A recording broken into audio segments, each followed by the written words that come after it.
your boy young love, I give him that thing. Pancho leg stand and punchy America. Banyi ban pancho leg stand and punchy America. Banyi ban walk on your leg and carry water no watching. Oga leg gear power leg. Panda with ya punchy America. Panya ban no chingatongo pandon kujura by a check out. Papu panda jiro what ya be $20.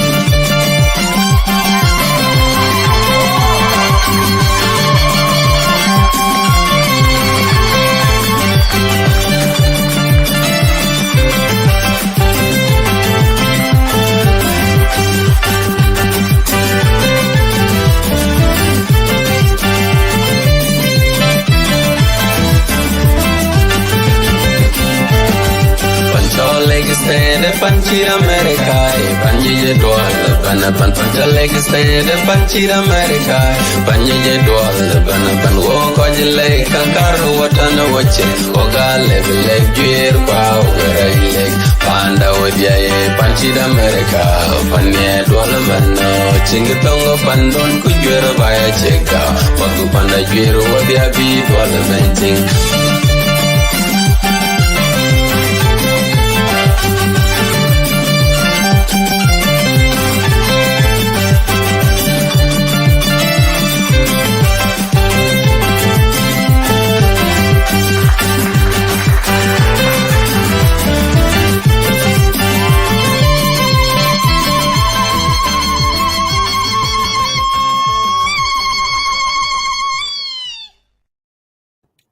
Good morning, good afternoon, good evening, good night, wherever you are tuning in today.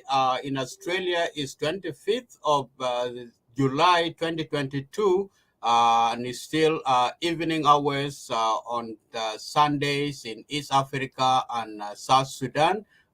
We welcome our guest of honor tonight, today, General Stephen Buay. With us in the studio with our comrade as well, Joseph Buay Rolnyang, and General Secretary of Lagos State Media, Majok Makur. We will be heading you to this show today to the things that we will be discussing. I'm quite sure all of us we're gonna be here to listen to General. Would give the floor to Secretary General Majok Makur to introduce our guest. Yeah, thank you so much, Chairman Isaac Tieng. To all Lagos State media viewers across the globe, we are privileged and honored to welcome you to this interview. And in the studio with us, as you heard from my chairman, is General Stephen Buay Rolnyang.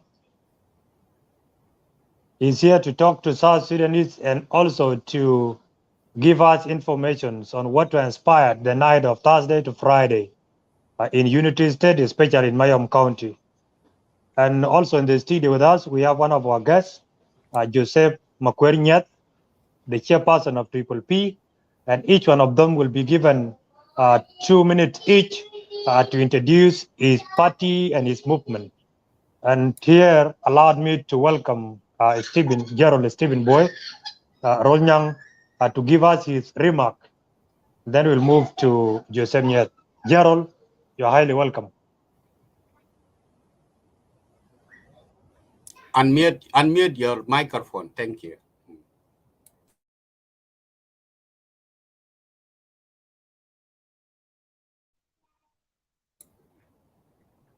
Unmute your microphone. Unmute yourself, Gerald.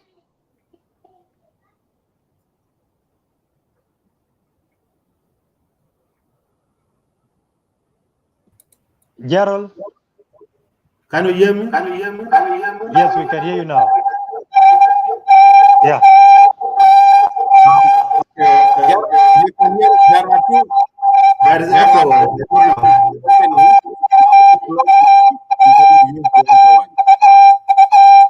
We can hear you. There is too much echo. I don't know why. Our two devices are open at the same time. That's why it has echo. You need to close one of the devices or put it far away.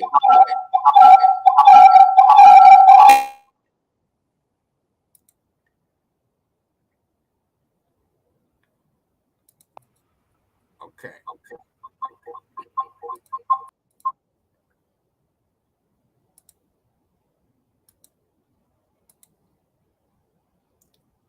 Yeah, sorry to our viewers. Go ahead, General. Can you hear us? I can hear you now. Yeah, I can hear you. Thank You you can very go much.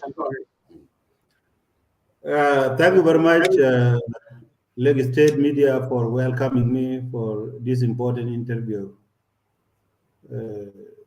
This me is General Stephen Buay Rolnyang, the Chairman and Commander-in-Chief of the South Sudan People Movement, South Sudan People Army. So I'm privileged to be with you here today. Thank you very much for welcoming me. Thank you so much, Gerald. Joseph Nyes, Joseph Mokwerinyet, you can unmute yourself and introduce and give your opening remark. Yes, thank you, the Lagos State Media representative. I know all of you. Gerald Boy, I think, is the only one which is new today, as you have mentioned it earlier. My name is Joseph Mokwerinyet. I'm the chairperson of Patriotic People Party, the Triple P, and also we are together with Gerald Boy in our ally, the South Sudan Democratic Alliance. Thanks. Thank you so much, Joseph Mokwerinyet and Gerald Stephen Boy. The first question, Gerald, all South Sudanese were so surprised with the recent attack, and we saw your declaration statement. Kindly, can you tell South Sudanese your movement, the vision and missions of your movements, and why did you form it? Thank you. Thank you very much.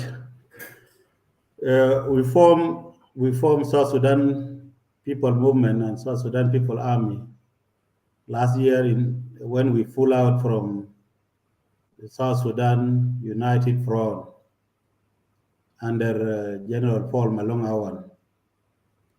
The reason that made us to pull out from Paul Malong Awan was because South Sudan United Front was in negotiation with the government, with the regime, in a possible attempt to return to the country to work with the government. I was nominated by the chairman and commander-in-chief of South Sudan United Front to attend Rome peace talk. I declined to go because I didn't know what I should go and say or what I should negotiate with the government, because I just came from there only 1 month and then I should not be told to go. Then we had differences of that one. We pull out. Other colleagues and I pull out from South Sudan United Front and form South Sudan People Movement with the aim to fight for a regime change. In short, our vision is democratic governance, democratic system of governance of governance in the Republic of South Sudan. We want to have a good system in the country, and we are fighting. Our mission is fighting for regime change. We want to change the regime, install a democratic system of governance that allow our people to choose their leaders in free and fair elections without any problem of being victimized or intimidated. So that is our vision and mission. They are fighting for the regime change.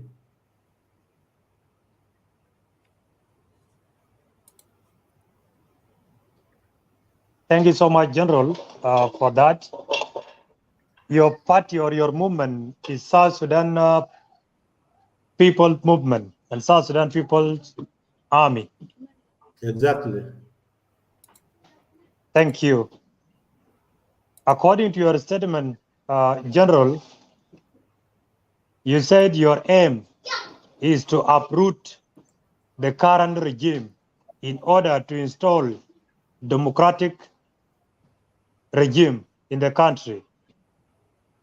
Basically, according to that statement, why did you launch this movement at this current time? And you know it very well, General, South Sudan now is on a paradoxical stage. People are trying to transit from the national government of unity to the democratic government. Basically, according to the agreement, and all of us, we are aware, the current regime is now trying to prepare so that we have election next year. Why? What is it that made you uncomfortable to come up with this movement? Thank you. Thank you very much. This movement was formed last year, as I said before. The movement was formed last year. It was not formed yesterday. It was formed last year, 2021. It was a continuation of the struggle against the regime. Because as you said before about peace, there is no peace in the country. What is there is a game playing. There's no peace in the country. Because now you know when the peace was signed in 2015 and again 2018, this peace up to now, there is nothing has been implemented. It is still as it was. It is because people are tired of fighting. There is nothing that is stopping fighting up to now. So the peace in the country is not workable. It's not working. So you cannot waste your time to wait and say there is something possible that will come out from this peace. It is just President Kiir and his Vice President Riek Machar just want to remain in power in the name of that peace, because they always like to extend their life, extend their leadership through transitional government, through peace. If there is no peace now, they will not be there, because it is because of peace, and they are even talking about extending it to another 5 years so that they remain until they get all in that position, for the rest of their life. So they should not deceive us into that. We, the people of South Sudan, we have to think and we have to act now, because if you wait for that peace will not bring anything, because the peace is for Salva Kiir and Riek Machar. It is not the peace for the people of South Sudan, because people of South Sudan are not enjoying that peace. They are not enjoying that peace. They are still suffering up to now. There are a lot of fighting everywhere in the country. So what is the meaning of peace? If fighting every corner of the country, people are fighting. So what is the meaning of peace now here? There's no peace. It is just I can call it just a whole of like a ceasefire. It's not because there is peace. There's no peace. So what I can say here, there's no peace in our country. It is better that let us fight on. But we cannot think of non-violent or peaceful means. Peaceful means have already failed. Because what kind of peaceful means that you may use? Our people in Juba are fearing for their life. If they go on road, they will be killed. They will be eliminated by the security forces.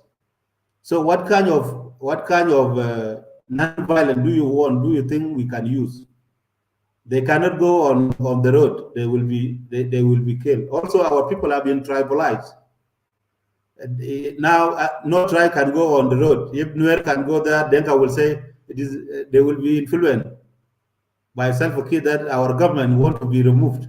If Nuer go on the road, I mean, if Denga go on the road, they will say this is Denga from this region or from this area. So they have been Equatorian cannot go. So the people have been tribalized. They don't know how to fight for their right, because normally people go on the road or go on the street normally through protests, through demonstrations. You go and claim your right. You talk on the road. You say this government is bad because of this and that. So then the international community will rally behind the people. But who can go on the road now? There are other colleagues who are talking about peaceful regime change or non-violent. I don't know, how do they do it? Will you go and remove Salva with your hand from his seat?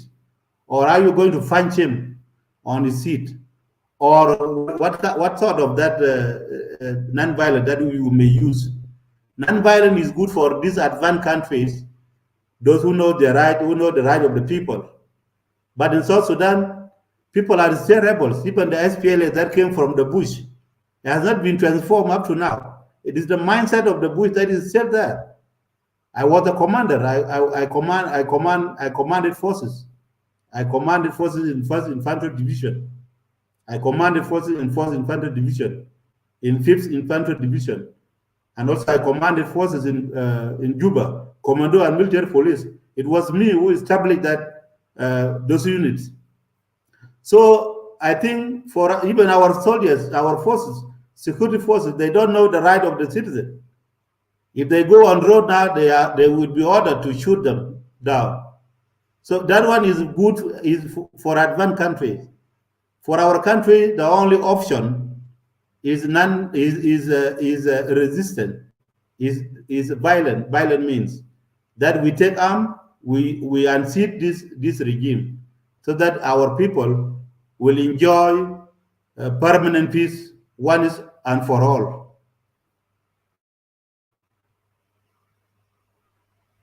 Yeah, thank you, Gerald. Basically, follow-up questions, and in these follow-up questions, Joseph Nyet will comment on it maybe after you answer it.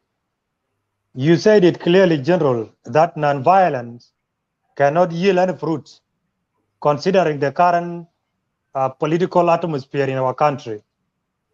But looking at the evidence, General, basically, to some of your colleagues who are opposition say that non-violence will be the only tool to unseat the current regime. The only thing possibly maybe they are fearing is the loss of life. That many victims always are our civilians in the villages across 3 regions. They are always victims in any kind of rebellion. Secondly, rebellion also will cause a lot of insecurity. I think that could possibly be the reason why they opted and said we should pursue a non-violent approach. But looking at the evidence here, there are numerous rebellions which were waged against the government since 2013 up to now, and none of them has yielded any fruits to the people of South Sudan. And the biggest movement was IO. People were hoping that IO will change the political trajectory in our country. And unfortunately, IO came in and things seem not to change in any way. Hyperinflation is heating up. People are dying on a daily basis. No any sign of change. So how will you be different from the previous rebellions which were waged against the regime? Secondly, do you think non-violent or violence approach, especially rebellion, will be the only tool and available one to uproot the government? You will answer those 2 questions, General. And James Makwernyat, you will come in the issue of non-violence and violence. Which tool is a valuable one for all of you to uproot the government, even to bring change in the country? Thank you, General. Take over. Thank you very much. For me as a soldier, I can see resistance is a possible means to remove the regime. But for politicians and intellectuals who are fearing death, they think non-violence will remove the regime. But they don't know what kind of non-violence that they may use. Because you don't say non-violent and you don't know the means of doing it. Non-violent is good for those countries, those advanced countries. For us, there is no non-violent. For the loss of life, there is nothing for granted. There is no freedom without sacrifice. You have to sacrifice. Our people, I know our people died or suffered during the war of 21 years. But because they liberated, the country was liberated. But our people have not been liberated. The country only has been liberated from the oppressors, those who oppressed the South Sudanese. But our people, they saw that after liberation there would be joy and peace. But where is the joy and where is the peace? The same people, the people who provided food, who provided shelter, who provided children for the war could not go without children being provided for the war, without food. The SPLA was being fed by the people of South Sudan. The SPLA was being sheltered by the people of South Sudan. But what has the current government given to the people in return? There are no good roads up to now. There are no schools. There are no good hospitals. People are still dying in the villages.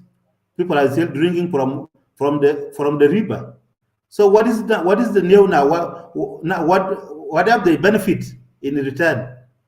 Except only a few people in Cuba who are just enjoying dollars, but the rest of people are dying in the villages. Okay. Now everywhere there are no hospitals, there are no good roads. People now up to now are trying to make roads. The road who are not even who have no good quality. So it is better for the people to suffer again to liberate themselves, because the country has been liberated, but they have to liberate themselves because they have no peace. So it is better that they suffer so that they enjoy peace, permanent peace for once and for all. That is what I can say about the suffering of the people. For the insecurity, you cannot even now is there security now in the country? There is no stability. Stability is not there. There is insecurity everywhere. Tribal, intercommunal violence, cattle raiding, okay, sectional fighting is everywhere. So what is the difference? Which suffering do you think that is better? So let people suffer, matter what, so that you will be happy, so that you enjoy your peace. The other issue is numerous rebellions, because you see, people just assume something that IO was very huge last time. Yeah, you see, IO could be the one really to unseat or to remove the regime, but it was tribalized. The IO was tribalized. If people are thinking about the name of Denka, do you think they are going to remove the regime, or they are going to remove the regime, or they are going to remove Denka? So there is difference somewhere. You can't differentiate, my friend, because IO, if it was led properly, it would be the option to remove the regime, but it was tribalized. Those of Stephen Boy who were here, people thought that why I did not join IO. I could not join IO because Riek Machar 91, we were with him. Okay, we knew that Riek Machar would come back and claim his seat. When he was told to be the vice president again, he accepted the agreement. So why he didn't fight for regime change? Riek Machar was fighting for reform, that he want to work with Salva Kiir and make reform within the system. So he was lured in. He was lured, yes, we make agreement and we make reform from within. So how can you go to the crocodile lock or crocodile hole, and then you say that you are peace with him while you are in his own hole? Do you think this peace can go? It cannot. Riek Machar could fight for a complete regime change. You could not accept to go in again and work with Salva Kiir. Okay, if at all, if you wanted peace at all, if you want people are suffering and you want to rescue people from suffering, then you could not even join the government. You could wait. You could appoint one of his people or from his party, SPLMIO, to replace him to be the vice president, and you could wait for the election. Or you could put that that condition that himself and Selpa could wait, should not be involved in that government, in that interim government. They should wait for election for him and Selpa. But because of leadership, because people are greedy of power, everybody want to be a minister, everybody want to be the vice president or what. Yeah, so they forgot about that people are still suffering, because even if they sign fees, suffering is continuing. So it is better people could suffer so that they enjoy permanent peace. And then also we cannot say when IO was a big rebellion and they failed, and then if there are another this rebellion of those of Stephen Buay is very small. Stephen Buay is not a political figure before; he was just a commander of the army. His rebellion may not succeed. It's not a matter of succeeding or what; it's a matter of following your objective. Okay, for us, we are there to fight for a regime change, and we will follow it even for 100 years. We don't want what is called peace, because we know what is the meaning of peace with Salva Kiir. Okay, maybe if Salva Kiir and Riek Machar steps down, yeah, we will accept peace, because we know that people of South Sudan will now choose their leader. They will be asked now, there is no Salva Kiir, there is no Riek Machar. Now people of South Sudan, you choose your own leader. But for me, I have a hope that our movement will do different, will make different, will not be like those of those other rebellions that were there before, because our movement is a unifying factor. We call for all the South Sudanese. We are not a tribal movement. We are a movement that is calling for all South Sudanese to unite, because there is no problem with Denka and Nuer, as people put it, that there is problem between. What we know from between Denka and Nuer is when people were in the cattle camp, when people were stealing cows. But are we now in a cattle camp era, or we are in a nation era? We are in a nation era now. So that one now is left for the people in the village to steal their own cows, to fight over cattle raiding or what. That will be regulated later on when there is a governance. If there is a good governance in the country, all those small issues will be over. They will go away. It is because there is no good governance in the country. There will be no this is small factions. So, but for these 2 times, the President Kiir and his vice president Riek Machar, they take advantage of this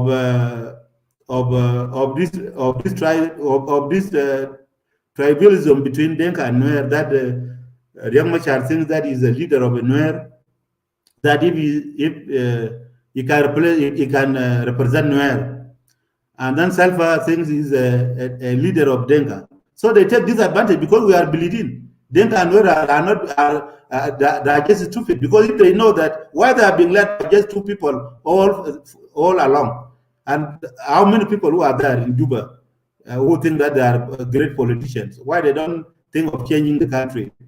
Why these 2 people, why they are dividing us? And the country always is governed through tribes. It's not governed by one tribe or by tribalism. Is our identity is South Sudan. We are South Sudanese. We are one nation. There's no this tribe, there's no this tribe. So we need to eliminate this. And now the South Sudan people movement is a unifying factor for all these tribes to come and join, so that this regime change will take place, and it must take place.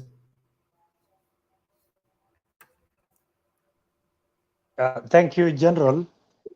You say that your movement is ready and willing to follow, even if it takes you for 100 years, you are willing to follow your vision. That's great. Joseph Makwerinyat, What can you say in regard to the violence and non-violent approach as a chairperson of Patriotic People's Party and also as a member of South Sudan Democratic Alliance? Thank you. Yes, thank you so much, Majak Makur. As you have introduced me, thank you again, General Stephen Boy, for coming, accepting the invitation for this media. One thing is, General Stephen Boy have said everything. Have said everything. For myself, as Joseph Mokwerinyet, I have been participated in the movement in the before. I was first in 1985 involved with Twek, and then again with the Katibadit. I was there as the Judge Amir of Katibadit. And the SPLM has been my mother and a father for all those years. From those years, 1985, 86, 87, until the time that those people who went to Ethiopia, the Red Army of the Ethiopia went. And then later on, I returned back. My parents took me back, and then they put me to school for at least 1 year. Then I go to Poltaka, and I joined the Judge Army of Poltaka. So I have been there. I know how SPLM is. The way SPLM of today is not the way of SPLM of before. Because when I was called in the United Nations to testify in 2010, I have said a lot of things. I tell them SPLM was my mother and a father because I did not have my mother and a father.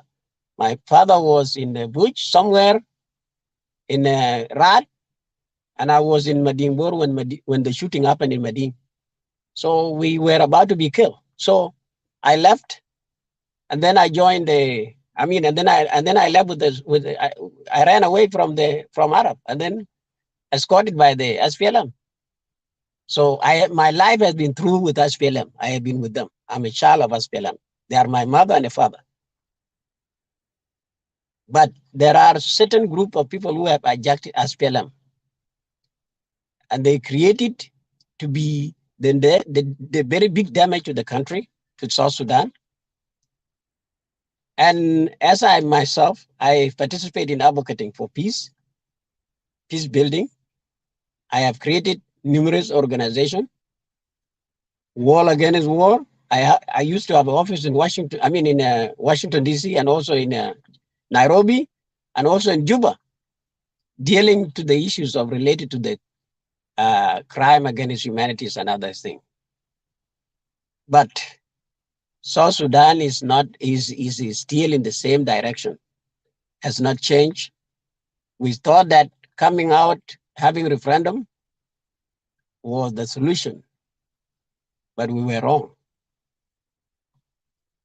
It was not the solution. The solution was to be fixed before the referendum. And now, as we in Patriotic People Party, we see that the guns are being flown into South Sudan. There are so many guns that are expired. They are there. Can you tell each gun in South Sudan how many people they kill? So many people. And we die every day.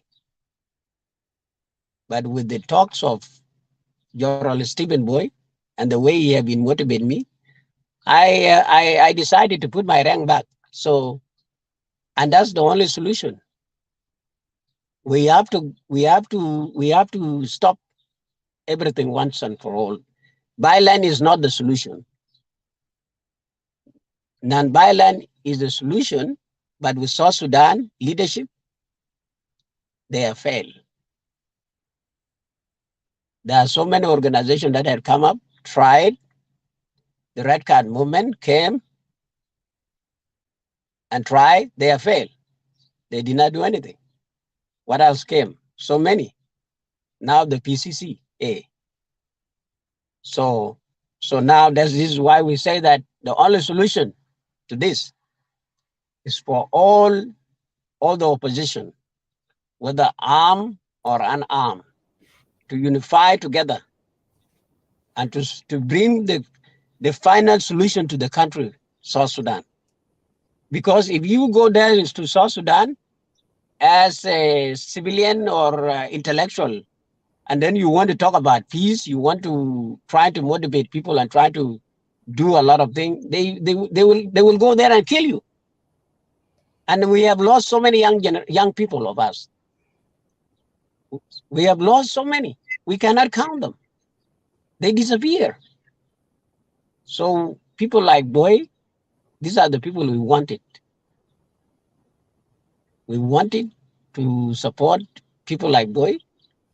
We want to support the South Sudan People Movement and South Sudan Democratic Alliance, in which have a total 21 political parties that have signed the declaration of intent, in which Malung was a part of it, and then Pagan was a part of it, but they decided to withhold their signatures. I mean, Pagan did not sign, but Malung did.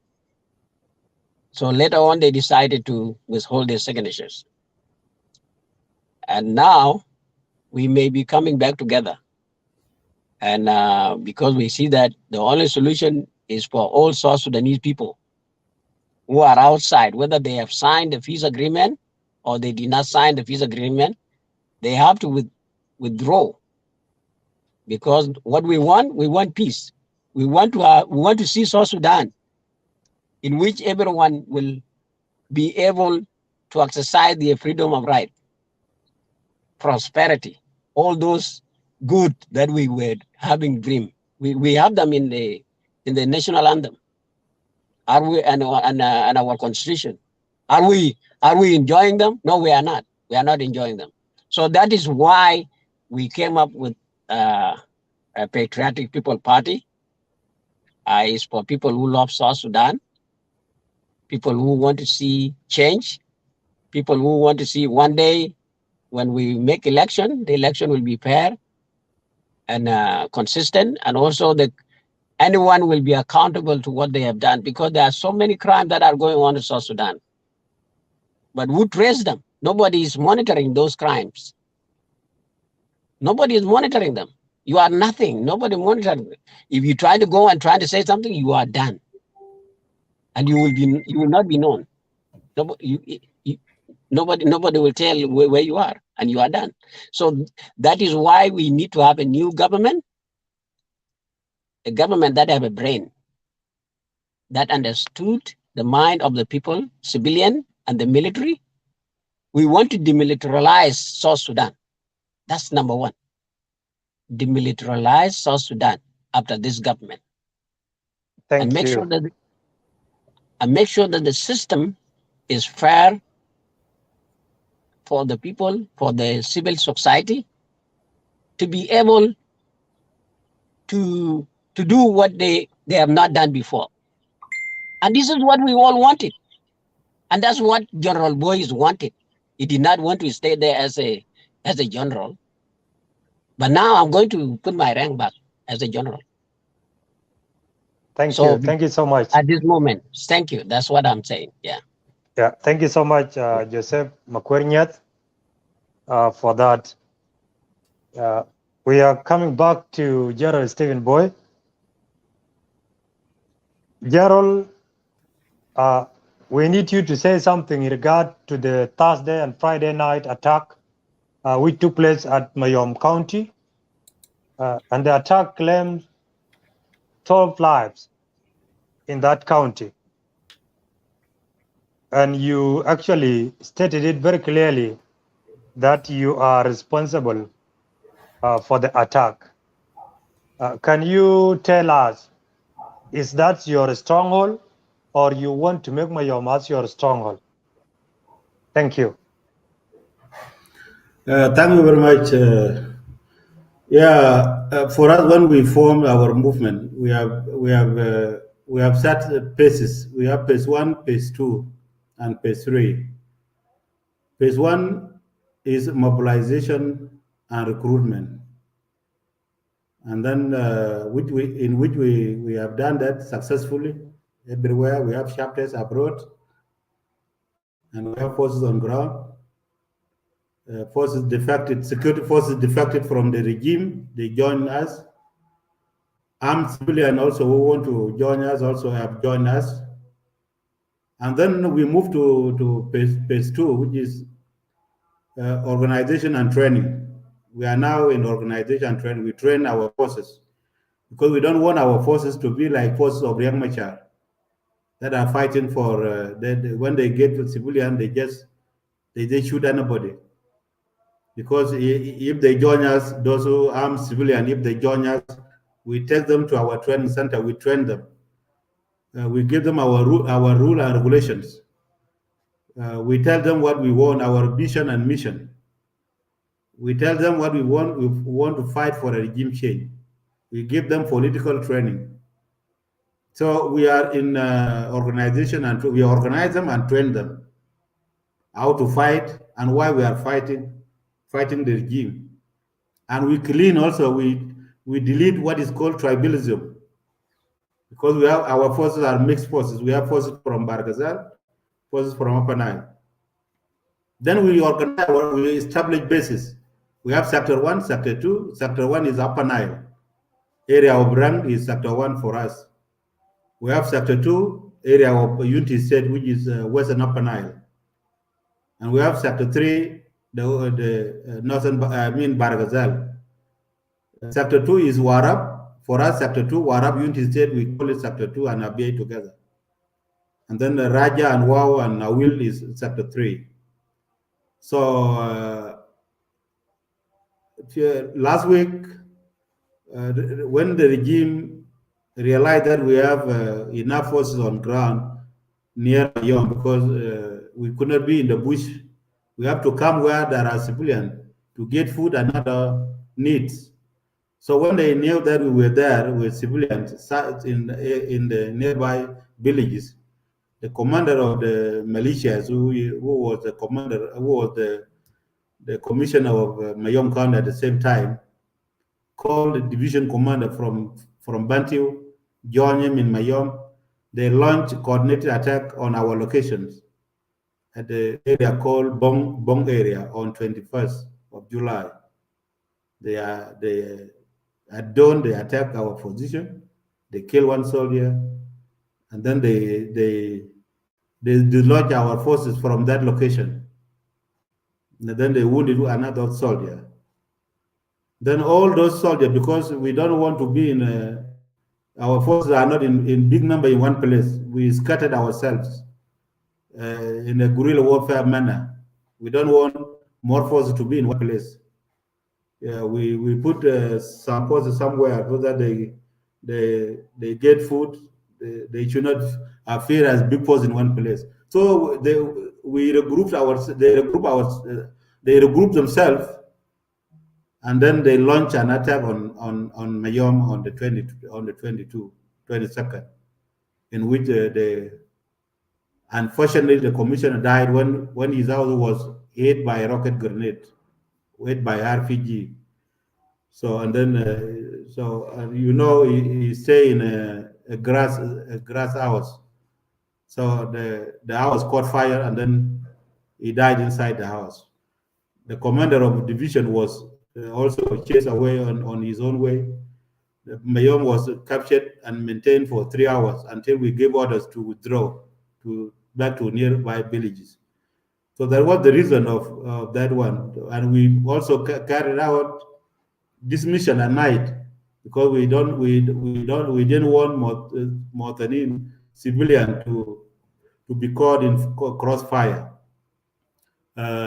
So that was the reason of, and it was a selected target. We released 200 prisoners, those who were put in prison for injustice by the commissioner. 200 prisoners. The prison was our target to release those comrades. We released them. 200, but the number is 200. And then we targeted the headquarters of the commissioner. the headquarters of military intelligence, the headquarters of the commander of the SSPDF division. So we did not touch other parts of the town because the town is large, is big. We carried out this selected target, and we continue to do that. We will not. We know we value the life of our people. We have to make sure that we minimize unnecessary suffering of the people. Thank you, General. In that questions, I'm still having some few follow-up questions. You said basically your target or recent attack was a retaliation of you being attacked at your location at first, on 21st, and then you retaliate, which resulted to the loss of 12 people's lives, including Honorable Commissioner of Mayom County.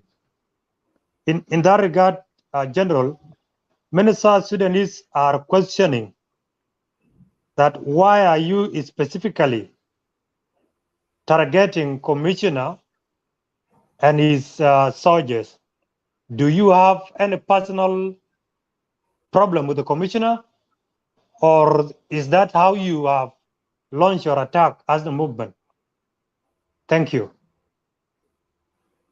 First of all, I have no grudges. I have no grudges or personal problem with the commissioner.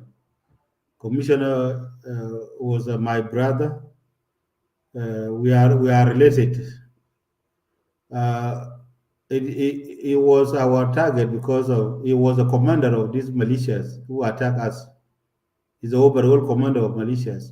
There are the two commanders. He was the commander of all militias in Mayom area, and commander of 1st Division is the commander of Western Upper Nile, of UT State as a whole. So we are targeting them because they are the one attacking us. They were the one organized attack on our locations. So they are our prime target. And we have to target them because they were the one. Even now, they captured all our thing that they captured. Everybody witnessed that they display all what they captured from us at the house of the commissioner. When they captured our belongings, they display them at the house of the commissioner. Because commissioner is a major general, by the way. Because some people may say he's a pure civilian.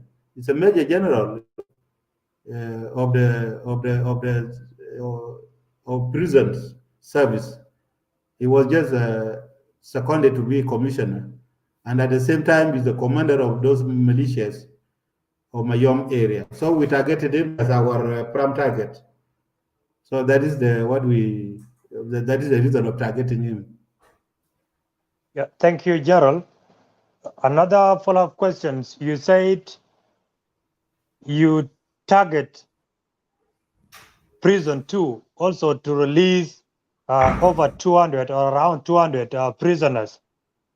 Can you tell us, is these prisoners, are they your soldiers, or the prisoners are civilians, or they are part of South Sudan People Defense Forces?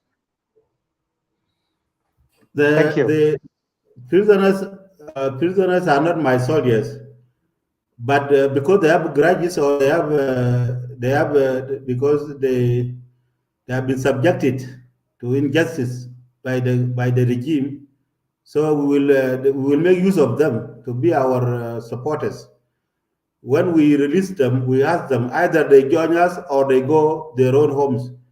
We only took 80, but the rest went to their own villages. But 80 accepted to go with us. They are now with us now. Yeah, thank you, Gerald. So basically, you target prisoners, you release them, and then you question them. Whoever is willing to join you should join you, and whoever is not willing has to go back to his village. Exactly. And then 80 of them join your movement. All right. Basically, General, now you have launched war against the government, and you know the repercussions, and you know the challenges of waging rebellion against a full government, where does your support come from? I remember rebellion is not an easy thing to be waged against the sitting government. And the support comprises a lot of things: the military support, the financial support, even the manpower support. In connection with what you said, that you divided yourself or your movement into three sections. Section 1, which is based in Upper Nile region. Sector 2, which joined part of Unity State, Warab, and Abyei. And then Sector 3, which is based in Western Barkazal, which is Wow, and Raja. Where do you get support from? Financial support, military support, and even manpower support. Thank you. Yeah, thank you very much. We get none of all this.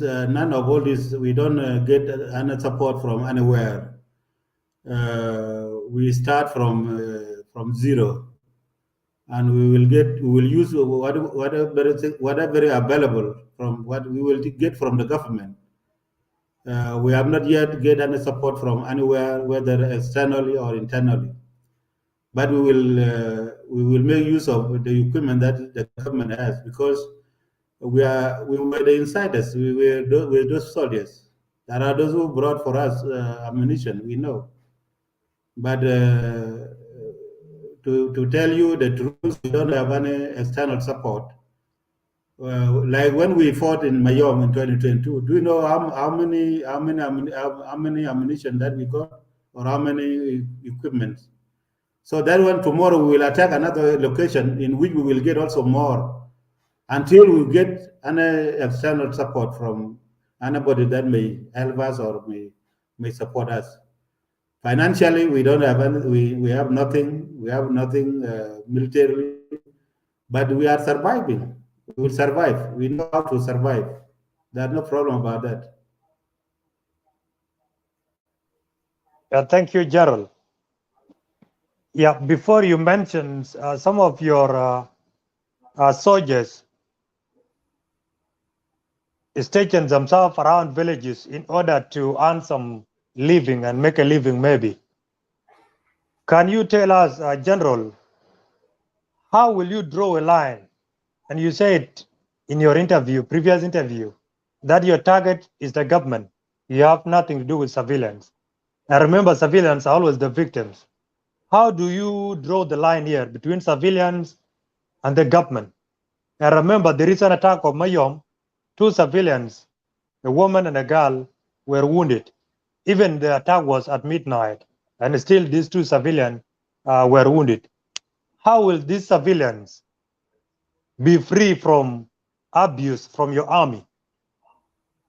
Sexual harassment, looting, and even killing, and child abduction or child soldiers. Kindly, can you tell us exactly how did you draw a line here between the civilians and the government? And how will you actually balance to target what you want? Thank you, Gerald. For us, our presence in the villages doesn't mean that we are mingling with civilians. We are not mingling with civilians, but we are making use of those forests around there. We are in those forests. When we get food, we come to them. They even provide. They give us for free, because they know we are the sons and daughters of that area. We can even go to our homes and get what we get. We feed ourselves. Like me, people can go to my work and take my cow and eat. So that one, there's no problem. And we don't need to sleep with them. We don't stay in one place with civilians. We are expecting that if they attack us, they may harm civilians. We stay away from civilians. About the government side, of course, you cannot rule out any casualty. But what we say here, we said we have to minimize. If I say minimize, mean that I don't rule out that no single civilian to be hurt. No, because nowadays our soldiers are with their children in the barracks. Okay, are with their children in the barracks. Even if you attack a barrack, there are civilians, still civilians are there. But we have to minimize. We don't say that we rule out. We have to minimize. When we know that there are civilians, you have to make warning first so that they run away. Then you do what you want to do. Yeah.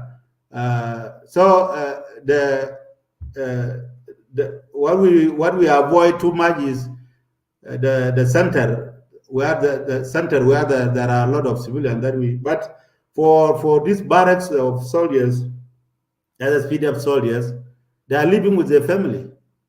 So, and also I want also to warn them also that they keep away their families from the barracks, because there will be no way unless we minimize. When you see a civilian coming across you, you should not hit, you should not shoot that civilian. That is a minimization that I say that we minimize, but we will not rule out that a single civilian may not be armed during any battle or any clash with the government, because the government also like to be among the government also forces.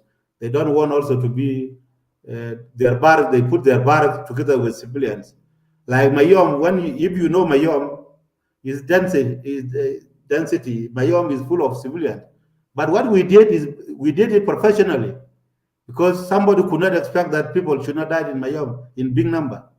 But what we did, because of training that I told you before, that we have to train first our soldiers so that they know between combatant and non-combatant.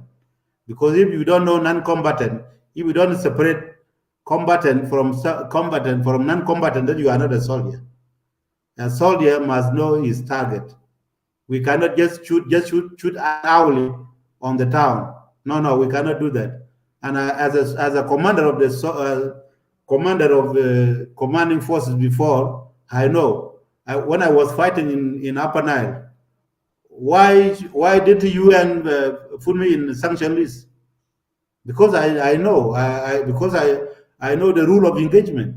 I know how to fight the enemy. When I captured Wadakona, when I attacked SPLA-IO in Wadakona, they knew that even if there are people now on the line here who can watch this interview, they know what I did in Wadakona. We captured cattle camps, we captured civilians with their children. What I told, my order was that because I was the one leading the command, I released them. I released all those civilians, together with all the cattle. Even no single cow was killed by my forces. But if it was not because I don't know how to do all these cows, they would be. We could confiscate them. We would commodate them. We should take them. We would have taken them all. Okay. So there's no fear about how to separate civilian from. That is why we said we should not be in a hurry. We have to train our forces first before we go to phase 3. Because I did not tell you before, we have phase 3. Phase 3 is to challenge and confront the regime. But before we reach phase 3, we will attack and provoke it to action. So we have to do something. Because they may think that we have no forces, we don't want to fight. No, it is because we are not ready. That is why we don't fight now. It is because we are not ready. If I say we are not ready, we have not completely finished training, because like now, last time when we were in the SPLA, people were trained in Bonga, you were trained that we are fighting for liberation of the country. And then from there, you send to fight, to attack towns. The same thing that is what we are doing. We are now training, we are organizing and training them to fight, how to fight the regime. Okay, after we finish training, we finish phase 2, then now we move to phase 3, which is now to challenge and confront the regime. But we were provoked into action. Even in the Upper Nile, we have forces, but we didn't attack. But in this, we retaliate at the same place where we attack those who attack us. So we have to attack them also. If they don't attack us, we may not attack them. Yeah, thank you, Gerald. You said and you repeated it several times that your work is to train your soldiers before you launch an attack. And you said here recently that the reason to why you attack is simply because as a result of retaliation after you were attacked at first by the South Sudan People Defense Forces who are in Mayom County. Can you brief us, General, where are these training centers where you normally train your soldiers? Are they within South Sudan, or there is one of the neighboring states or one of the neighboring countries that has actually host your soldiers to carry out the training in? Thank you. Basically, we don't have permanent training centers because we are guerrilla. If a guerrilla is someone who is mobile, and we have a mobile training wherever we station, we make training. Because training, you can train anywhere in the river, provided that you give the message to the people, they understand. So our training is mobile. We don't have permanent training centers, and we don't also train in foreign countries. We are training inside the country, mobile training. We conduct mobile training. Wherever we station, even at night we train ourselves. Daytime we train ourselves. So we don't have permanent training centers. Thank you. You said if you were not attacked by the soldiers, the government soldiers, you wouldn't have managed to attack them back. Exactly. Are you telling us, Gerald, that now you have already revenge or retaliate? Are you going to continue attacking South Sudan People Defense Forces, or you will wait until you will complete your plan? Because you said before you were not ready, but you were forced to attack. Are you going to continue with attack, or you will retreat back so that you can organize yourself before you attack further? Thank you. Yeah, thank you. We are now reviewing our plan, because our plan was to finish all the phases, phase 1, phase 2, phase 3. But now with this interference of the regime that they prematurely attack us before we finish, we have to review our plan, whether we have a change in plan, or we will continue as before, or we'll have to change our plan. We'll depend now on our high command. All right, thank you. Yeah, the second last question, Gerald. What are your allies politically and militarily? Are you in collusion with other rebels within the country, or it is you only, South Sudan People Movement or South Sudan People Army? We have an alliance that we formed last year, or this year, early this year, called South Sudan Democratic Alliance, in which those form along were Pagana Mung were there, but they pull out somewhere in the middle, because I could not blame them, because they were engaging the government in Rome. They could not be with us in the alliance, and at the same time they cannot be negotiating. So they have a right to pull out to pursue their negotiation with the government. So we remain as a South Sudan Democratic Alliance, but we have not launched it officially yet. We are putting together our document. We are putting our document in order, so that this one come out to the people of South Sudan, and it is open to anybody, any armed or political group may join also the ASDA, so that because no need of, we cannot, this regime need our collective effort, so that we join and we fight in all front, in all fronts, to remove the regime. So this ally is not completed yet, but we are working on it to be official, and also others also are joining, so that it will be a big one. It will be an umbrella of all the South Sudanese who are outside. In fact, we need all of us to come under one umbrella, because all of us we are having one common objective to remove the regime. But people say, how do we remove it? Whether by non-violence or by violence. But you see, there's no problem. If you think non-violence is working and can remove the regime, you can go ahead.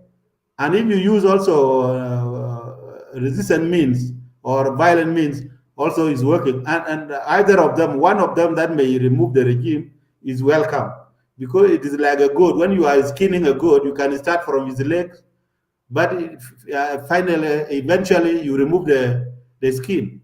Whether you start from behind or from the legs or from the head, your intention is to remove the skin of that goat or that cow. So either you remove the regime through non-violent is welcome. You remove it through violent is welcome. Either of them. What after all, what we need our people to be freed, to be liberated, because our people have been tribalized. Our people have been subjected to, like now there is a economic problem in the country. People, they don't join economic life in our country. So we are in the alliance, and also I can also urge the rest to come to join.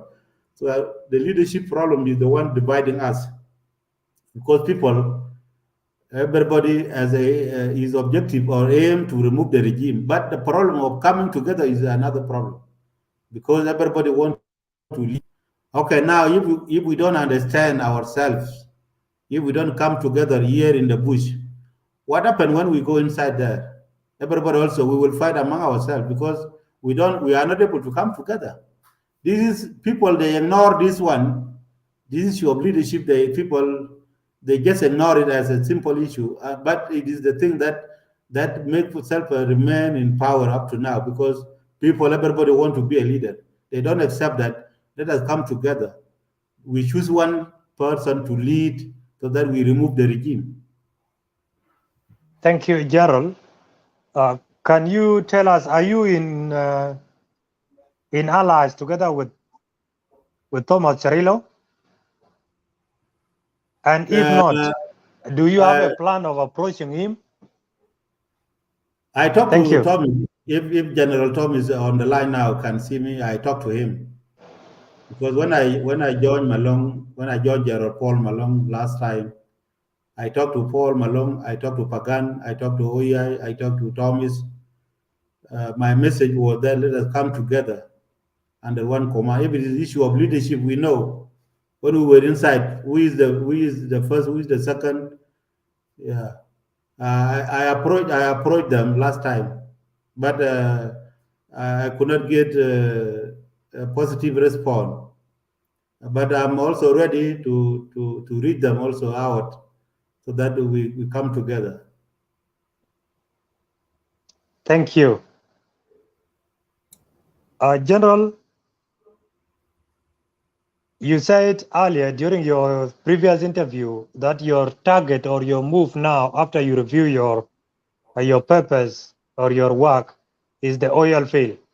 Are you still sticking to that plan, or you will first back down so that you can organize yourself further? Yeah, I told you before, I said before that we are going to review our plan. Our plan was that we have to complete our phases, phase 1, phase 2, phase 3. And then we can challenge or confront the regime. But we are interrupted in the middle somewhere before finishing everything. So we are going to review. We have a leadership meeting, maybe tomorrow or next tomorrow, to review our plan, whether we make a new plan or we continue, we ignore everything. What happened? We continue with our plan uninterrupted, or we because what I said in our statement, in the statement that I said. So when we go on, it is the government that will have losses, because now to shut down the oil field is very simple. You just go and just shut down the power plant. It is not like you are shutting a shop and then you open it tomorrow. When you shut down the oil field, you mean that you attack the power plant. and then the way the function it will stop functioning.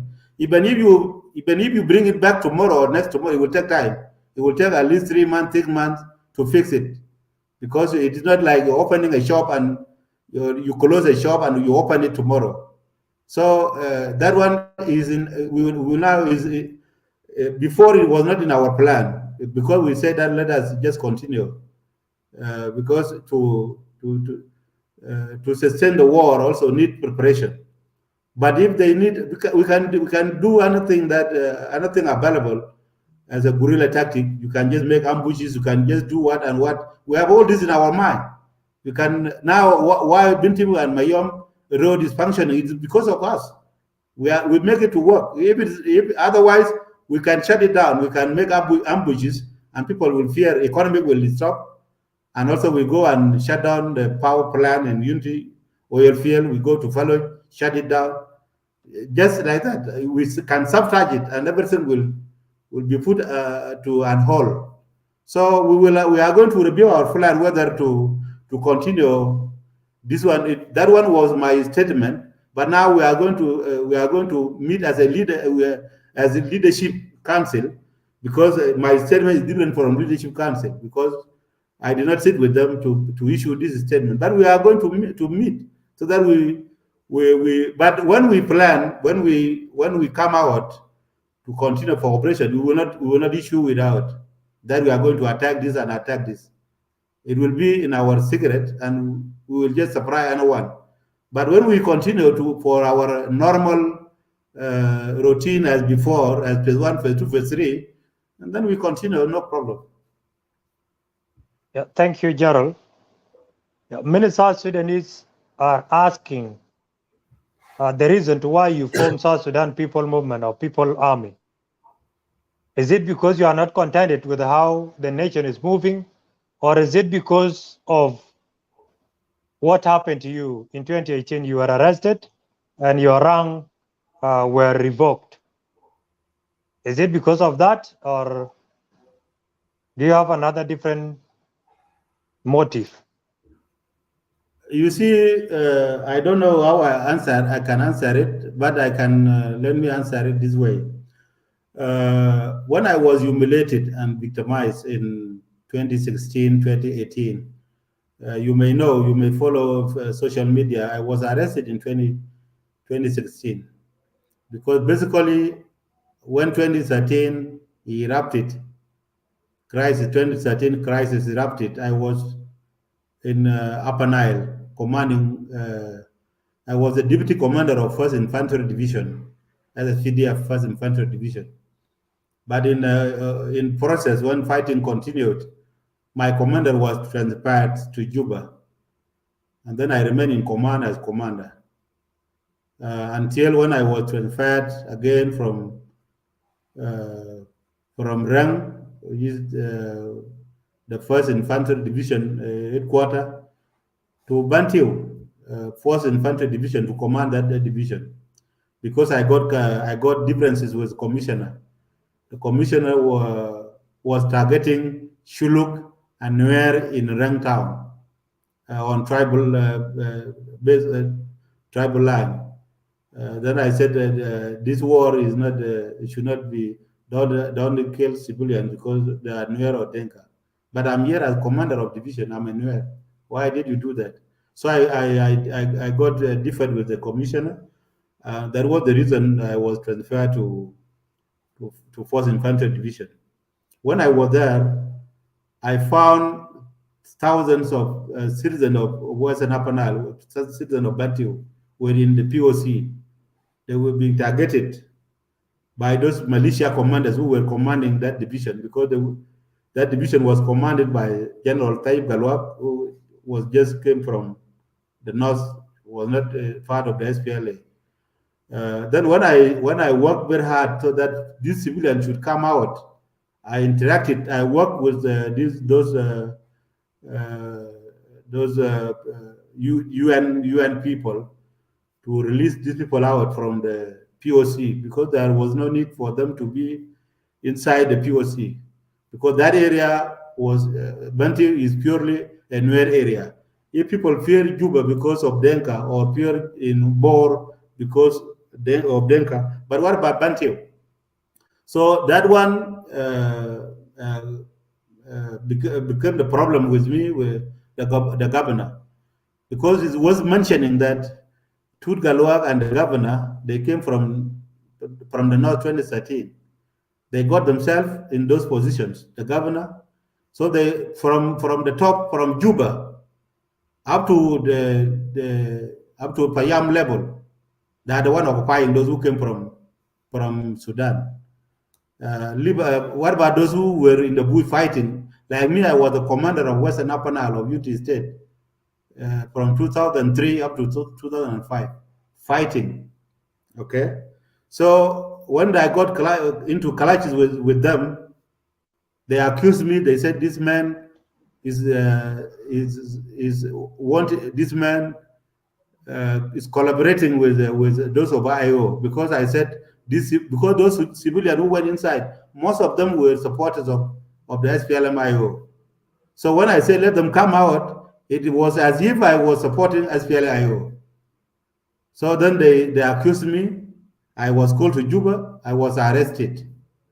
I remained in jail for 8 months, complete 8 months. Yeah. When I was released from the jail, because there was nothing, no evidence that showed that I wanted to join the rebellion, I was released from the jail. And then I was temporarily assigned in the Ministry of Defense as Director General of Procurement.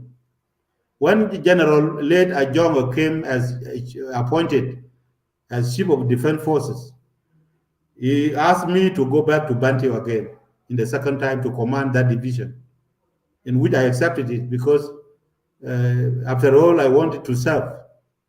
I was redeployed again in the second time in 4th Infantry Division.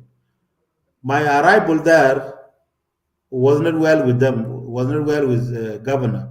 Governor ran after me again until they forced Ajonga to transfer me from 4th Infantry Division to 5th Infantry Division in Wau. When I was in Wau, I got military intelligence and other security organs. They were victimizing, they were humiliating civilians.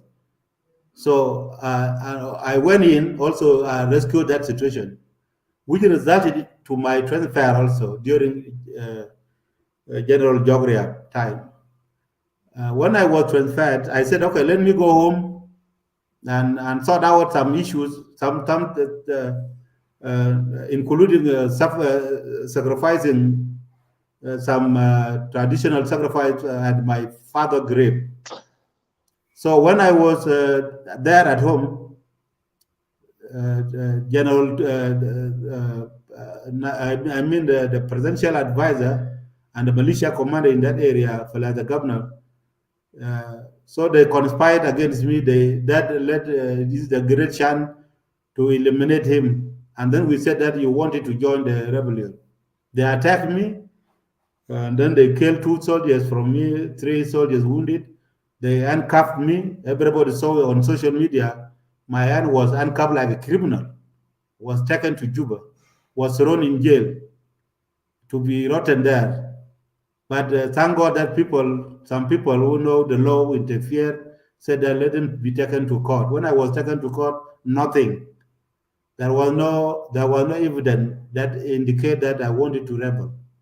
But because of the pressure and a lot of money and the court was politically motivated, a lot of money were used to get rid of me, so that I should be sentenced to 20 years in jail for treason charges. But they failed because nothing was found. They found me not guilty. But what they did, they said, okay, now let us just remove his rank and dismiss from the army. Something which is not there in the army. A general could not just be demoted to a private. It's not there in the army. What the government should do, if general is not good, general should be retired with his rank. I should be retired with my rank. Yeah, I should be, because if you are a general, it is a life title. to be a general. Even if you said I'm what, still I'm a general because I did something I made in my whole life. Okay, so what they did, I went home, stay in my house for 3 years. I was happy. I changed even my mind about what everything. I didn't even want about. Didn't even think about what is going on in the country. Okay, I was just in my house doing other things. Okay, but what they did after that, they didn't even want me to be alive, even in my own house. Yeah, they continue after me. They wanted to get rid of me, to assassinate me. And then, because when I was there, hoping that the peace of Riek Machar and Salva Kiir would do something that may change the country, that may change life of the people of South Sudan. Then, because what is there in the agreement, if it is really implemented, is good for everybody. It's good. It's good for me. It's good for you. It's good for a common citizen. But nothing is going on. Yeah, with all this, I sort of going out. I fled the country. I joined Malone until I full out from Malone. So even if I fled the country, or I joined a rebellion because of my life, so I said, let me fight for my right and also for the right of the others, because that is because everything is for a reason. You can do something. I can even liberate people of South Sudan through that. I was humiliated, or I was victimized. It should be also a source. It should be also a cause of liberating people. Yeah. So that is what I can answer your question. Yeah, thank you, Gerald, for that liberation. Before I move to my last questions of our interview, I will give it back to Isaac Tiang. He has one question from audience to pose it, and then we'll wrap it up with my last questions, and then our interview will come to an end. Isaac? All right, thank you so much, Majok, and also thank you so much, General Stephen Boy, for your sympathy to share your story and your visions with the people of South Sudan who are yearning to know what are the objectives. I got one of the question here from your colleague called Victor Makur. Is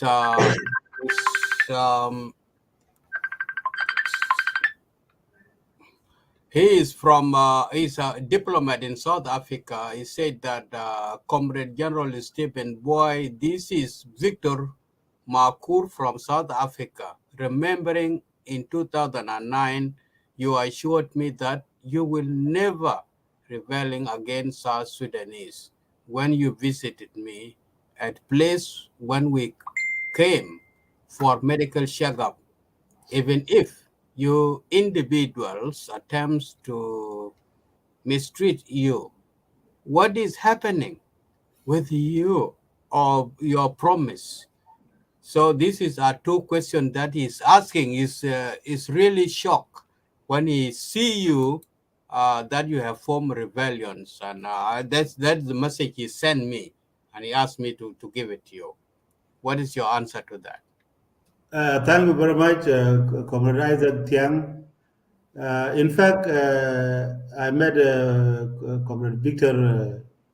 I actually Yeah, I Victor actually Makur. talked to Makur. Yeah, I talked to him. yeah. But you see, Comrade Victor Makur, I can say I really kept my promise, because I stayed for 3 years at home. 3 years at home is really great. It's a lot, because if I just wanted to be, if I just uh, think about all what happened to me, I could just come out from jail and just go direct to the bush. But imagine 3 years at home, 3 years at home. Even you, human being, you cannot do it. Even yourself, you cannot do it. 3 years at home, and still people following you at home. They want to kill you. I had no security. I was a general. Okay, my enemies are around, and I was alone at home. I was a general, and how secure Juba is. You know how insecure Juba is. Okay, how can you manage that one? I stay at home for 3 years at home, and I felt secure. People want to assassinate me. My car ambushed 3 times.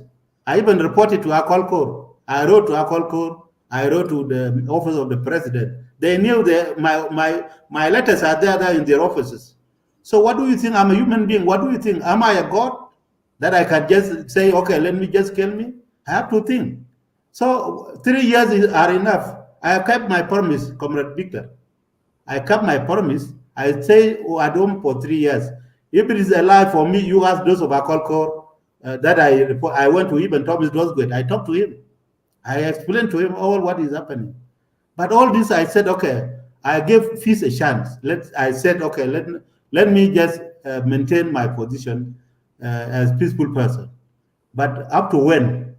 While there are other people now at freely, they are free to do whatever they want to do. And there are some people, they are being tied that don't do this. Even Jesus himself cannot do that. So that is what I want to tell you, Comrade Victor.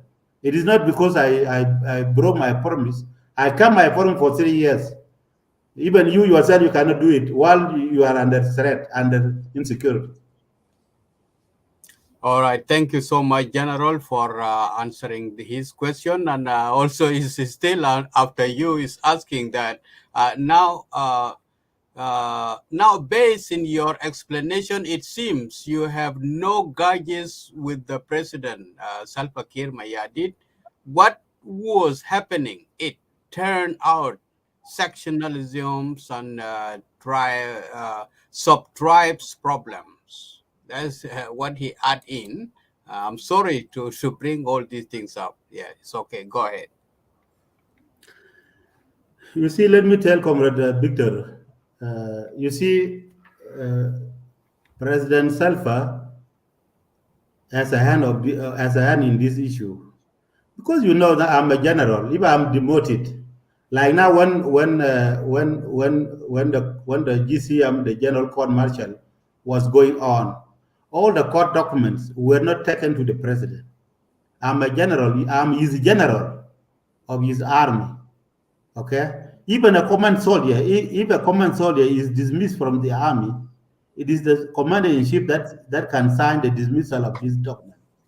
When I was demoted and dismissed from the army, the commander in chief of the army, President Salva Kiir, did not even sign that paper. Okay. Why did he not sign that document?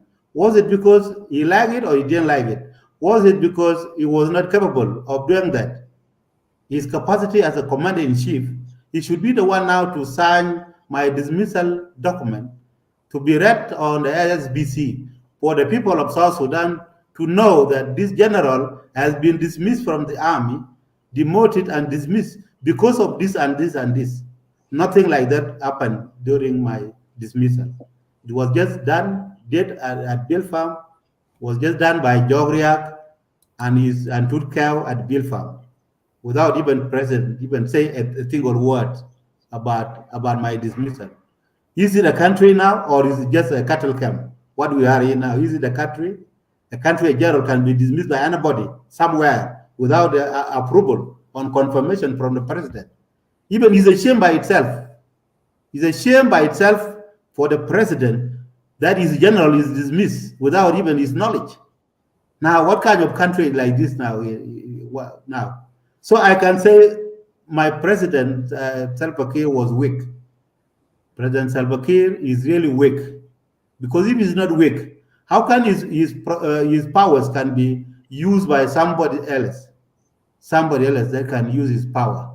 Okay, so Salva Kiir was just favoring those of Turkey for the reason that he know very well, for the reason that known to himself. Why he did that? Why he didn't even talk about that? When I was in Mayom, I talked to him. But Salva Kiir, if President Kiir on the line now, seeing me watching my interview, Salva Kiir himself was the one who told me, you go to your village. Because when I arrived in Mayom, I was called by those Jogriak, that is Stephen, people are saying that you are going to join the rebellion. I said, no, I cannot join the rebellion. Okay, these are just accusations. Then he called me. I talked with him, the president himself, on the phone of General Akolko. He told me, now, where are you? I told him I'm in my home and I'm heading home. I'm going to my home. He said, okay, you go. How many days? I told him 5 days. He said, okay, you go and spend 5 days. After 5 days, you go back to work. This is what he told me. He told me that he would talk to General Jogriak about this. It was my surprise when I was in court that that the Siban boy went to Billy without the knowledge of the government or what. But himself, President, I talked to him. Okay, but President Kiir pretended to be silent. He kept silent. All my case, because he has a hand in it, and because he was favoring those of Tutkel, he chose to be silent. Okay, all these issues that surrounded my case, or everything that Comrade Victor Makur was talking about, President Kiir has a hand in it. All right, thank you so much, General Stephen. I will yield microphone back to General Secretary of Lake State Media to finalize this show, to give you the last question and your final remarks, and we will close this show. My joke, welcome. Thank you, Isaac. General, our last question is about the peace. What if now the international community and the government especially call you for a peace talk? Simply because the current government is trying everything to make sure that by the year 2023, they have to go for an election. And we have seen numerous activities being carried out by the SPLM, including registration. What can you say about that? You see, I don't know what to say really. For the fees, I said before that the fees of the SPLM-IO and the SPLM-IG did not take place up to now. They has not been implemented. I don't know what kind of fees again do they want from us, we those who are outside. What kind of fees? The same fees, like the same agreement that you just signed the document, you go in and then you stay without any implementation, or you think there will be another modality that may be, because now out of experience we know that many fees are not taking place, are not being implemented. So what kind of fees that you think may be honored by the regime, that might be the good fees that may be better than the fees that they signed with the other opposition groups that are inside now with the government. For me, I don't think that one will not work. That fee that they may be talking about may not work. Let them finish that fees first. Let them finish that fees. We see that fees is working and is successful. Then now we will come and talk about another fees talk, and then we will take it as an example that the way that fees succeeded, maybe this fees, the second fees, may succeed. About the election, for me, I support the election because election is better than extension of the agreement. Because when we extend the agreement, you extend the whole that bad government which is there now, with the five vice president, with every issue, what all these Jordan will be extended, and they are just enjoying to be there as leaders without anything in it that can benefit the people of South Sudan. So it is better that let them go for election. Whoever rig the election, then we will deal with them. Whoever will rig the election, it's better that we deal with them. People of South Sudan will deal with them, whether through non-violent or violent, will be better, so that we will have one president in the country. We will have one vice president. It will be very easy now to deal with. Even those more vice presidents, their supporters also will join us, because they will not get what they get. They will not be vice presidents. Also, they will have also grievances. They will have some problems there during the elections. They will also come and join us, we in the bush. So, and then all of us, we confront that one president and one vice president. So that is better than extending it, because when you extend this peace agreement, you give them a new life. They will enjoy it. They will continue enjoying it. People of South Sudan are suffering.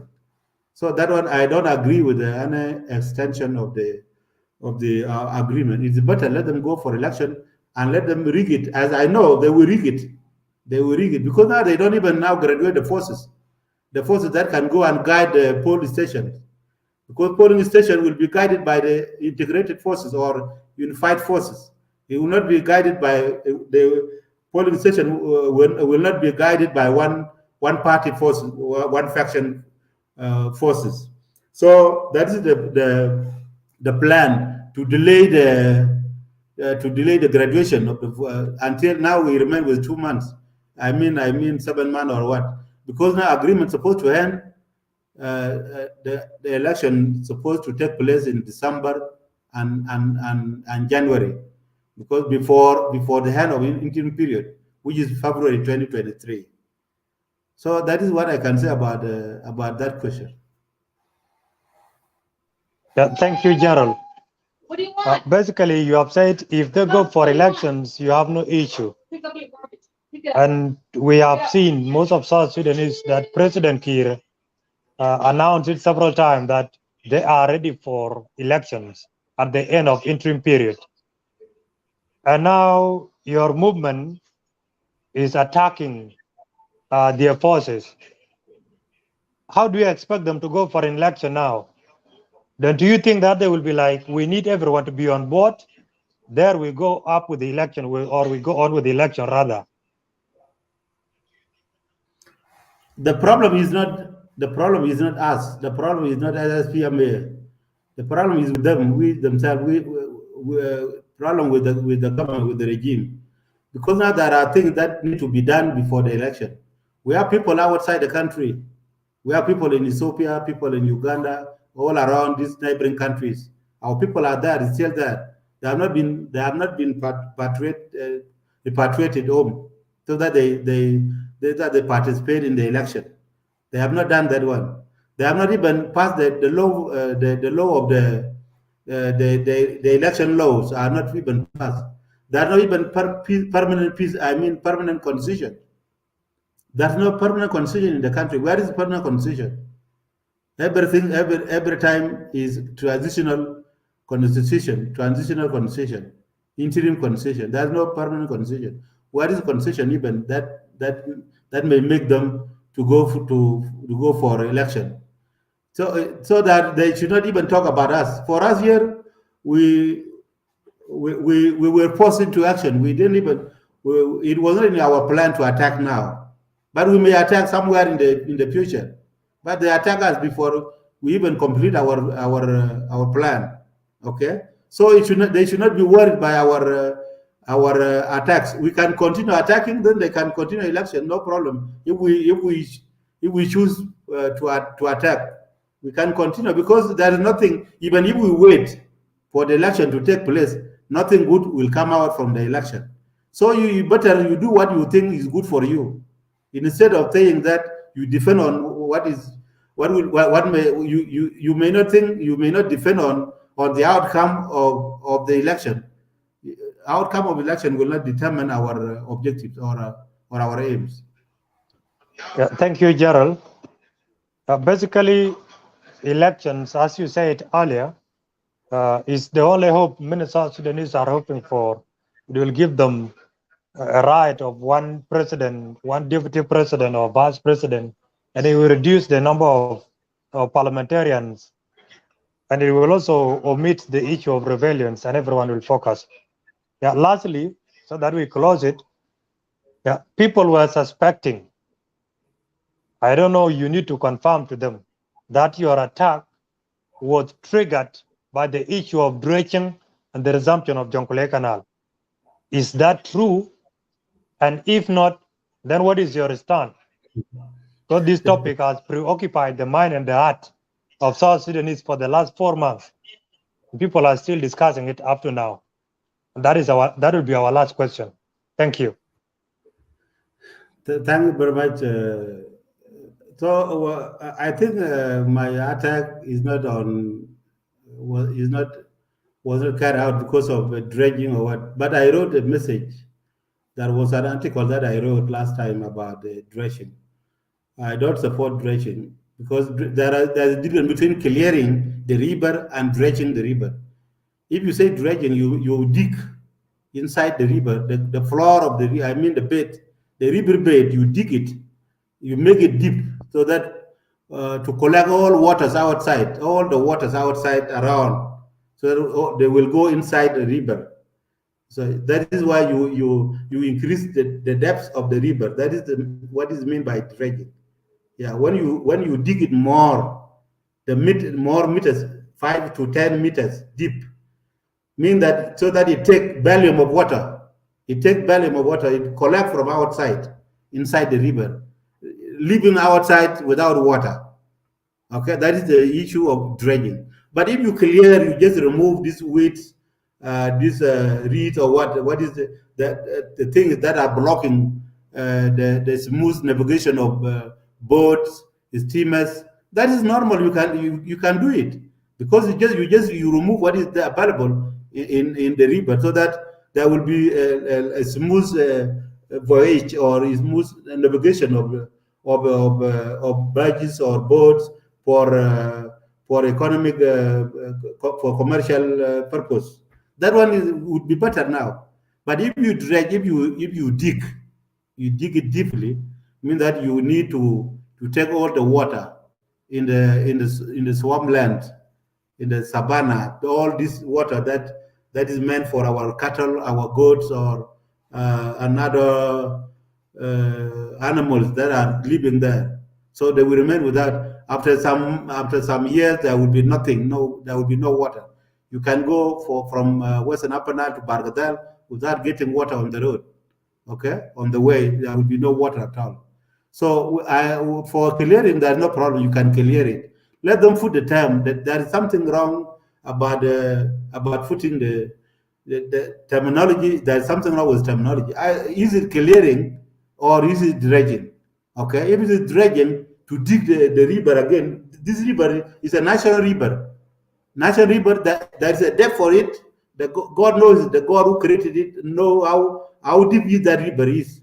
But if you increase, you are tampered with it. If you tampered with it, you tampered also with everything inside that river.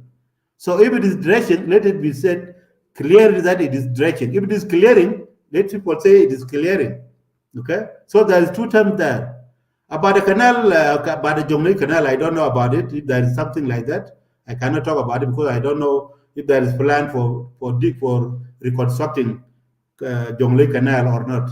But our objective, our mission, or our mission that we carry out has no link with all this. There's nothing linking that one. Yeah, thank you, Gerald. Before we close it, I will give 2 minutes to Joseph Makwernyat to give his final remark based on the interview, and it will come to you, General. You will give your last parting shot, and then I'll give it to the chairman so that we end our interview. Joseph, 2 minutes. Yes, thank you so much. I really appreciate you guys' invitation. And what I will let me add something about the drenching before I put up my final remark. You see, the drenching it actually comes with a lot of D's. Okay, it's not just ending with the drenching. There's drenching, there's digging, there is drought, and then there is a desert, dry. All these D come with drenching. There are a lot of D's. If you count, they can even reach 10 D. They don't start with another letter. So that's one thing you guys need to know. And then there is a death. So there is a lot of D. You can continue. So that's a part of dredging. Stop it there. I don't support that. with anything that was come with all those D's. So anyway, our conversation is very, very, very productive with the General Stephen Boy, and that's why I actually chose to stand with him for quite some time now, and for the way he's standing, he's a man of peace. He loves everyone. He does not like tribalism, and these are the people that I stand with. People who want to see South Sudan to be together. People who want to see everyone, Nuer, Dinka, Equatorial, as one people. These are the people like Boy, and that's and people forgot them. So if they come up with something, people should need to listen to them. And thank you so much. On my part, we like I say we have an outline, and Boy already said that outline is on the way. We have issues of construction, an agreement, who is going to lead and who is going to follow, and all these things. But when we figure those things out, the outline will work very well. We are working on the website. So and that's all. Thank you. Thank you so much, Joseph Makwerinyet, the chairperson of Patriotic People's Party, the member of South Sudan Democratic Alliance. Yeah, thank you for accepting invitation to join our guest, General Stephen Buay Rolnyang, and also to come and give us your perspective and your view on what is supposed to happen. Yeah, up to this juncture, allow me to invite General Stephen Buay to give his last parting shot to the people of South Sudan. And remember, the country is in a difficult situation now. Thank you, General. Welcome. What I want to tell people of South Sudan is that let us unite ourselves, whether those who are inside or outside, because if we leave our country like that, we will have no country. The country will disintegrate into tribal groups. So it's good that let us leave alone tribalism.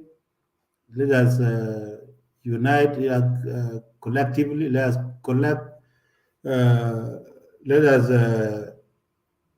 make collective efforts so that we fight for the regime. Because these two leaders, Riek Machar and Salva Kiir, we need them to step aside and allow people of South Sudan to choose their leader. It is good that people of South Sudan should choose the leader they want. They think that will take them forward. We cannot leave the country to disintegrate. Let us come together. Let us live. This is the chance. Let us take this advantage to unite as people of South Sudan, from Equatoria, from Upper Nile, and also from Barghazal. Another issue is this regionalism. We need to leave what is called regionalism, because what is called region, it was Nemeri that imposed on us. We didn't have this thing. We didn't have Barghazal. We didn't have Upper Nile. We didn't have people of Equatoria. So let us leave this regionalism. Let us just work with the states. Our state, if there are 2 states, 3 states, 10 states, or 30 states, it will depend on the people of South Sudan. This regionalism is what dividing us. This regionalism is what dividing us. We cannot stick on it because it was imposed on us by the enemy, by our own enemy. It was not our creation. It was not created by us that we should have Upper Nile, we should have Barghazal, we should not have Equatoria as people, as separate people. We were one people. But when the regime of Nemeri thought of how to divide us and rule, he came up with this program of regionalism, of having up people of Upper Nile, people of Barghazal, or people of Equatoria. Why don't we leave this one now? We forget about this regionalism and we work with the states. When we work with the states, we will determine how many states that we want in our country, whether there are 10 states or how many states. We can even work with Western, Eastern, all this.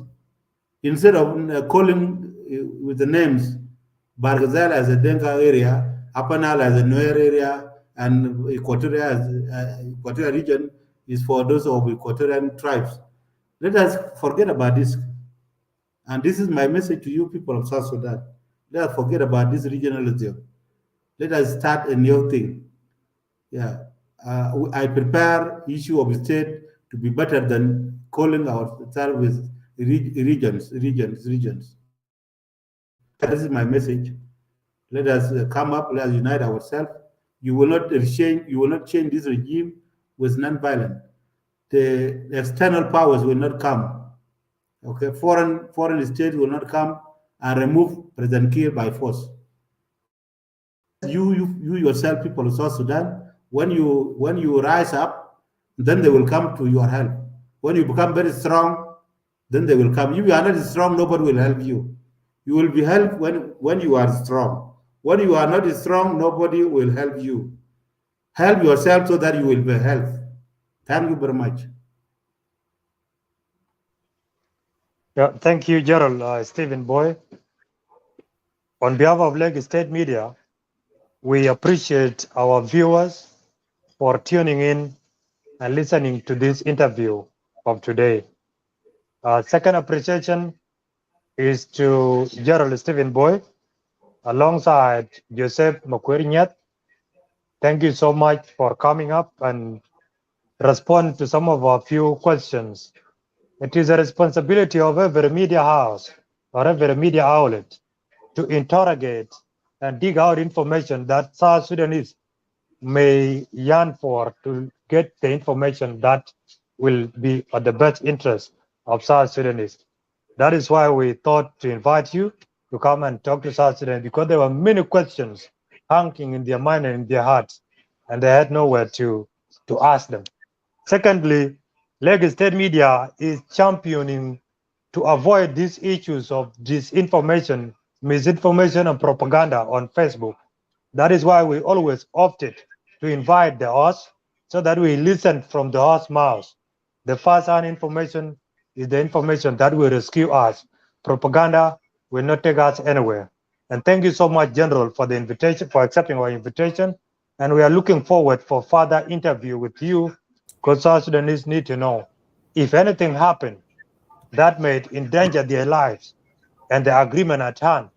It is the interest of South Sudanese to listen to that voice that is interrupting their peace, as they may ought it to say. Thank you so much. We will always be in touch with you. I will yield it back to the chairman of Lagos State Media, Isaac Tieng Paul, to close our interview. And to all our viewers, thank you so much. May God bless each and every one of you, and may God bless South Sudan and Africa in large. Thank you. Thank you so much, SG Majok Makur Malak, and I would like to say thank you to General Stephen Boy for accepting our invitation in very short notice. We really appreciate your commitment and your answers to the question that we have laid forward to you. And the viewers, hundreds of the people who are now viewing this, and we get more thousands of people who will go and share it, will learn from the words that you have tell them. So thank you, and I would like to say thank you to all our followers. May God bless South Sudan. May God bless all of us, and have a good day, good night, good afternoon, wherever you are tuning in. Thank you. Have a good welcome. day. You're welcome. It's your boy Young Love, I give him that time. Pancho leg stand and punchy America. Banyi doll, Pancho leg stand and punchy America. Banyi doll, walk on your leg, Kankara water no watching. Oga level leg, gear, pow, leg. Panda with ya, punchy America. Banyi doll, Chingatonga Pandon could you buy a check out. Paku Panda Jiro, what ya be doll venting.